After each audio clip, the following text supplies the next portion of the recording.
ఆంధ్రప్రదేశ్ కూటమి రాజకీయాల్లో BJP minor partner అనటానికి సందేహించకూడదు. సంఖ్యాబలంగాను, ప్రజాబలంగాను చూసిన బీజేపీది థర్డ్ ప్లేస్. ఆ పార్టీకి పట్టుమని 5% ఓట్లు కూడా లేవు. అయినా సరే పెత్తనం చేసేందుకు మాత్రం వెనకాడటం లేదు. కేంద్రంలో ఉన్న బలాన్ని చూసుకొని బీజేపీ నిత్యం నెత్తిమీద కూర్చుంటోంది. ఆంధ్రప్రదేశ్లో ఏ పార్టీ అధికారంలో ఉన్నా సరే బీజేపీకి మాత్రం అగ్రతాంబూలం ఇవ్వాల్సిందే అన్నట్లుగా ఆ పార్టీ నేతలు వ్యవహరిస్తున్నారు. రాజ్యసభ సీటు విషయంలో అయితే ఎందుకివ్వరు అన్నట్లుగా లాక్కొని చూపిస్తున్నారు. ఎప్పుడు రాజ్యసభ ఎన్నికలు వచ్చినా ఏపీ నేతలు ఒక సీటు బీజేపీకి కేటాయించాల్సిన అనివార్యత కనిపిస్తోంది.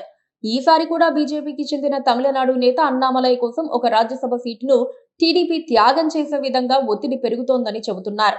దీంతో రాష్ట్ర స్థాయిలో టీడీపీ నేతలు కారాలు మిరియాలు నూరుతున్నారట.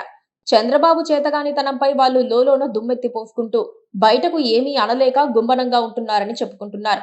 ఏపీలో 4 రాజ్యసభ స్థానాలకు వచ్చే నెలలో ఎన్నికలు జరగనున్నాయి. వైసీపీకి చెందిన 3, టీడీపీ నుంచి 1 ఈ నెలలో రిటైర్ అవుతున్నారు. అసెంబ్లీలో ప్రస్తుత బలాబలాల ప్రకారం ఈ 4 సీట్లను కూటమి సునాయాసంగా గెలుచుకుంటుందని చెబుతున్నారు. అయితే ఈ 4 సీట్లను కూటమి పార్టీలు ఎలా పంచుకుంటాయనేదే ఇప్పుడు విస్తృత చర్చగా మారింది. కూటమిలో 3 పార్టీలలో టీడీపీ, జనసేనకు క్షేత్రస్థాయిలో బలగం ఎక్కువని అంటున్నారు.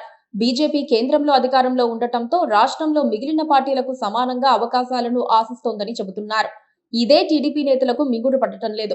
2024లో కూటమి అధికారంలోకి వచ్చిన తర్వాత 2 సార్లు ఉప ఎన్నికలు జరిగితే ఈ 2 సార్లు బీజేపీ ఒక్కో సీటును తీసుకుంది. అధికారంలోకి వచ్చి సుమారు 2 ఏళ్లు కావస్తున్నా కూటమిలోని కీలక పార్టీ జనసేనకు ఇప్పటి వరకు రాజ్యసభ బెర్తు దక్కలేదు. దీంతో ఈసారి జనసేన పార్టీకి ఖచ్చితంగా అవకాశం ఇవ్వాల్సి ఉంటుందని అంటున్నారు. ఇక మిగిలిన 3 సీట్లను టీడీపీ తీసుకోవాలని పార్టీ నేతల నుంచి ఒత్తిడి వస్తోందని చెబుతున్నారు.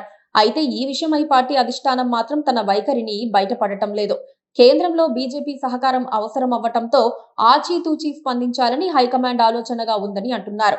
తమకు ఒక సీటు కేటాయించాలని బీజేపీ నుంచి ఇప్పటికే సంకేతాలు వచ్చాయని అంటున్నారు. తమిళనాడు నేత అన్నామలై పేరును కూడా చంద్రబాబుకు బీజేపీ అధిష్టానం చేరవేసిందని టీడీపీలో వినిపిస్తోంది. ప్రతిసారి వీళ్ల గోల ఏందిరా నాయనా అని టీడీపీ నేతలు తెగ టెన్షన్ పడుతున్నారు. టీడీపీ తరపున రాజ్యసభకు కనీసం 10 మంది ఆశావహులు కనిపిస్తున్నారు. వారిలో కొందరికైనా టికెట్ ఇవ్వాల్సిన పరిస్థితి ఉంటే ఒక సీటును బీజేపీ గద్దలా ఎగరేసుకుపోతే ఎలాగన్నది ఇప్పుడు చర్చనీయాంశం అవుతోంది.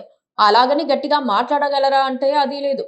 దాంతో ఇప్పుడు టీడీపీ నేతల పరిస్థితి ఆగమ్య గోచరంగా ఉంది.